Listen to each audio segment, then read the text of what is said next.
Any candidate at all who has not obtained that 25% of votes in Abuja ought not to be declared president-elect.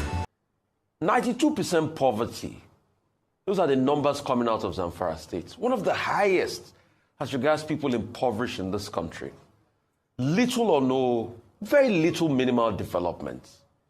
But you are a man that lives in a lot of affluence and wealth. Even recently at a book launch, you gave 250 or close to 300 million naira to somebody at a book launch.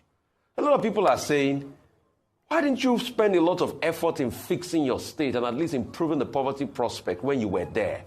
And what qualifies you now to want to be the Senate president? In a second phase of what is trending, you're welcome to Nation's Voice Tower. My name is Angelo Himalayas, your usual anchor. This time around, this particular update, like the first update I'm going to give to you, is going to make you feel so amused. And after that part which you feel amused, then you will develop a sort of quick and permanent hate for some politicians that especially those that are affected by the video I'm going to show you in a jiffy. Now the truth remains that some politicians in Nigeria ascend these political seats and public offices with the sole aim of making profit, as well as with the sole aim of being famous and packing the state money to their own coffers instead of leaving it there at the state coffers. To this effect, I have a video that is going to undermine one of these politicians. I know somewhere, wherever he is right now, this politician is going to feel so ashamed and spiteful of himself, but this video wouldn't stop trending. Now, the truth remains that this video will continue to trend until maybe after this year, who knows. But I would urge you to make sure you make the video trend, yes, by liking it and sharing it with people in Nigeria and in diaspora. And also, make sure you subscribe to Nation's Voice Tower and make sure you tap the notification bell if you are an incoming subscriber or even an already existing subscriber, because these are the criteria YouTube uses to make our videos go viral. Now, former Zamfara State Governor Alhaji Abdulaziz Abubakar Yari, who is also an aspirant for the Senate president under the All Progressive Congress, has been dragged out and put under fire today by famous Arise News presenter Hosseini Rufai. The governor, who was asked his plans in an interview, his plans if made Senate president, couldn't defend himself and his government when he was asked why he left office with a whooping sum of 92% poverty rate in Zamfara State. This particular question got the governor running helter-skelter. I tell you what, this man was confused. At a point, he got very annoyed because he was feeling already undermined by Hosseini Rufai. And trust Hosseini Rufai, he refused to stop asking the questions. It was a very sorry and funny sight. Very humorous. Let me allow you watch it to give you a relief of humor, but to also show you that the polity has been dented. A sick polity, which we are trying to fix, is now coming up to still be graced by the same people who made it sick. We cannot make you Senate President Alhaji Yari. Let me allow you watch this video. Assembly, but the same National Assembly. I get that. So I think it's a done deal. I get that, Senator Yari. You want to be Senate president, but you were governor of Zamfara State. Yeah. That is still part of the poorest states in this country. 92% poverty. Those are the numbers coming out of Zamfara State. One of the highest as regards people impoverished in this country. Little or no, very little minimal development. But you are a man that lives in a lot of affluence and wealth. Even recently at a book launch, you gave 250 or close to 300 million naira to somebody at a book launch. A lot of people are saying, why didn't you spend a lot of effort in fixing your state and at least improving the poverty prospect when you were there? And what qualifies you now to want to be the Senate president? What does Zamfara State have to do with the Senate president? Your hitherto record. And this one you are talking about. That's what it is. Your record. What does that, your record. Excuse me. What does that? Excuse me. Mr. Yari, that's the record you'll be judged by. That's the record you'll be judged by. That's your record. Excuse me. What does that happen? Before me, how many governors governed Zamfara State? So what did you do to change it? Am I the first governor in Zamfara State? So what did you do to change it in your time? Because that's your record. I'm not. I'm not. It's a record that I'm a governor, yes? And I have done my best when I'm there. And the issue of poverty is all over the northern part of the country. You know it. So it's not the one that can make a magic. And by the way, in total Nigeria, how many percentage in object poverty? How many in total? Welcome back. If you're just joining us, this is still Nation's Voice Tower. That's quite funny. I can't stop laughing. But the truth remains that Hosseini Rufai was trying to make the former governor understand the reasons why he needed to answer that question. Because if you were a governor for a particular regime or a duration of like 4 years, if not more, and then you left office with a whooping 92% level of poverty in your state, that outrightly makes it worse than you met it. Okay, you should be questioned, and you should not by intention hold any public office anymore in Nigeria, because we wonder the number of the population of Nigeria are going to impoverish when you hold or when giving a public office to wealth. So too, we are saying to former Governor Abdulaziz Abubakar Yari to please hold his peace as regards the Senate presidency, and then look for something that's so important to do, because outrightly 92% poverty in a state is almost telling us that Zamfara should be, if not the poorest state in Nigeria. So my take on that is Alhaji Yari should rest. Take a nap and rest. After all, you are governor and you need to rest from all the hectic occurrences that happened during your regime.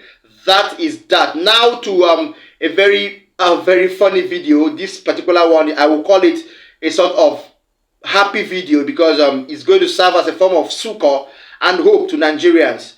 Yes, if you would recall, yesterday being Monday, some inhabitants of Abuja sued Asiwaju Bola Ahmed Tinibu to court over the issue of him not being able to get 25% of legitimate votes in Abuja, which makes this particular part of the Constitution, 1999 Constitution as amended, so sacrosanct to his swearing in on the 29th of May. Yes, according to Section 135 of the 1999 Constitution of Nigeria as amended, any presidential candidate emerging as the winner should not only win 2/3 of the 36 states, 25% votes in this, but he should also win Abuja, the Federal Capital Territory, up to 25% of legitimate cast votes for him to be acknowledged as winner of the presidential election, of which Asiwaju didn't. Asiwaju got 19% during the just concluded presidential election. So these inhabitants of the FCT Abuja had a first court session, and then with respect to, of course, the petition tribunal going on and the 25% issue filed against Asiwaju. Okay, now, and as to why he shouldn't be the president, in as much as he didn't tick the 25% vote box as regards the Section 135 of the 1999 Constitution. So the council representing this group of people from Abuja has come out to speak, and what he said had fire, hope, and succor in it. I bet you what, all Nigerians are going to feel so interested to watch this particular video clip, because he's all saying what Nigerians want to really hear at this time, or at this point in time. Don't forget that the people in Abuja felt that Asiwaju cannot rule them if he did not become popular in the state by winning 25% of legitimate votes, not 19% as he got, or as opposed to what he got in the just concluded elections. Watch the council to the Abuja inhabitants tell us what the court said, or what they told the court. Any candidate at all who has not obtained that 25% of votes in Abuja ought not to be declared president-elect. We want the court to acknowledge that the residents of Abuja have a right to either approve or reject of whoever will be president of the country, and who in that capacity will be like their governor, the one that regulates their daily lives, that approve of him, show that he has a level of acceptability amongst them with at least 25% of their votes, and therefore that any candidate at all who has not obtained that 25% of votes in Abuja ought not to be declared president-elect. And then we are also addressing the court with respect to the effect of such, because one of the major thing that has been afflicting this nation has been this fear of a vacuum being created if anybody announced by INEC is not sworn in by May 29th. There has been this belief that it will result in a vacuum and it will result in crisis.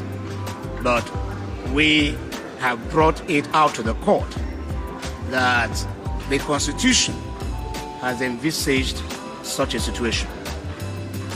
The Constitution has made provisions for that. Under Section 135, subsection 1, in the way and manner in which the Constitution creates the 4-year term of office, it has made it that it will not take effect unless and until you have a successor take the oath of office. So until a successor takes the oath of office, the president, being now Muhammadu Buhari, remains the president of Nigeria. The purpose of that provision is to guard the provisions of the Constitution regarding how somebody can emerge as duly elected. Without that provision, the Constitution will be in disarray. It means that anybody who manages, by whatever means, to have himself declared as winner.